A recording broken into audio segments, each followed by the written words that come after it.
Punta naman tayo sa matagal ng pambato ng Guimaras.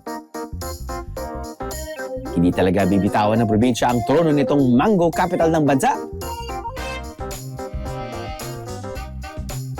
Dahil ang mga paandar nila sa mangga, hindi lang nakakain, kundi pinapalaman at sinasangkap pa sa pizza at ulam.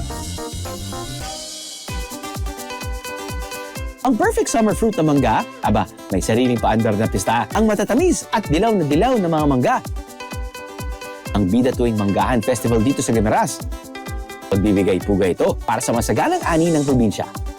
Ang pinaka-inaabangan tuwing Manggahan Festival, ang paghahain ng mga mangga na parang buffet. Bago ang mismong Manggahan Festival, ay patikim na tayo niyan. Mga biyero, every May dito sa Guimaras, may Mango Festival.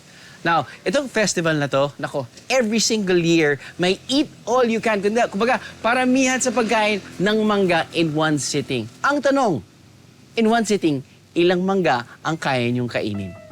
To my right, si JM. To my left, si Dodong. At, to my baba, lamog na mangga. JM, meron ka bang masasabi kay Dodong? Tol, mabuti pa yung mangga, nahihinog, di gaya mo. Hilaw, parang asim eh. Eh ikaw, pinaglihi ka ba sa mangga? Kasi ang asim ng mukha mo. Relax, guys!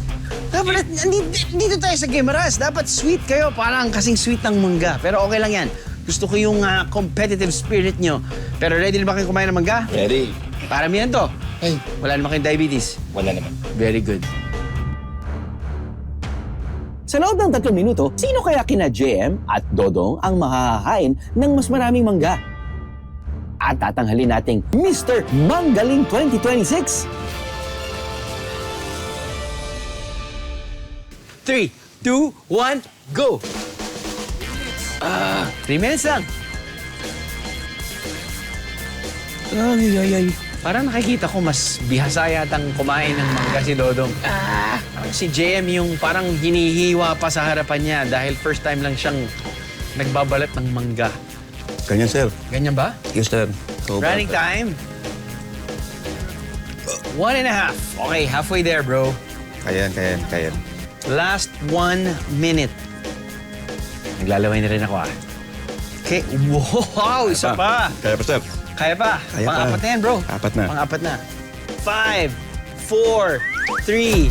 Lumabas sa ilong mo yun, 2, 1. Done! Mango's down. Nakita ko lumabas. Parang kaya may slow-mo tayo. Lumabas sa ilong mo. Yung mangga. Gano'n. Si JM, nakita ko, ninamnam niya yung pag-peel. Pero hindi niya masyadong nanamnam yung pagkain ng mangga.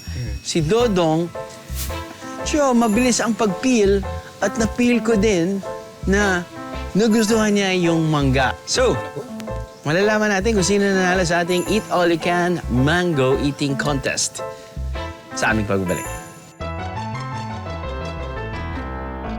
Bumalik na kami. Parehong 4 na mangga ang nakain ng ating players, pero mas simot ang nakain ng isa. Feeling ko, ang nanalo today ay si Dodong.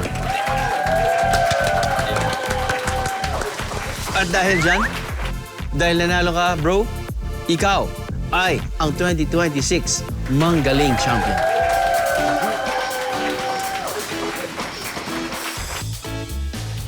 Kung may eat all you can na mangga, meron din ditong lugar kung saan para bang umuulan ng mangga. At hindi lang ito basta kinakain ng fresh, Dahil from dried, jams, and drinks, meron din dito. Mango galore? Of course! Nandito tayo ngayon sa isang major supplier of our world's famous mangoes. Si Miss Guimaras 2025 na si Kirsten, napasabag sa pagsungkit ng mangga. Ito po yung tree namin dito. So, 32 years old na, grafted. So, at 115 days, that's the day talaga that we're allowed to harvest. Basta may minimum sweetness of 7 bricks. And that's how you know it's Gimaras talaga. And you know Guaranteed. po if ripe, if yung amoy is sweet na. Yes po. Yes. Ay, hala. Wait lang. 1, 2. Medyo maalay sa kamot. Bukod sa mga hitik na bunga ng mga mangga, pinaparami rin dito ang mga bubuyog na nakatutulong sa pollination o pagpapabunga ng mga mangga. Since they can only live up to 45 days, one bee's lifespan can gather up to a tablespoon's worth of nectar. Ang farm na ito, all-in-one din ang eksena dahil dito na rin ginagawa ang sari-saring mango products. Kung kulang pa ang inyong mango cravings, ang mga taga-Gimaras, inihahalo pa ang mangga sa ulam. Wanna try sisig at bulalo with mangga?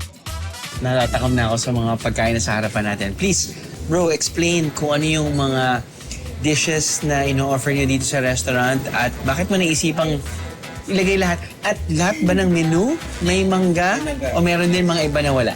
May iba rin naman. But naisipan namin na lagyan ng mangga kasi known ang Gimaras for the sweetest mango. Correct. And also, abundant ang Gimaras na kainan. Para hindi mo mawawalan dun sa table nila yung pizza. Yung mango pizza. Yes. Galing! Tsaka yung mga pasta. Galing, galing. Sige. I guess, simulan na natin tikman.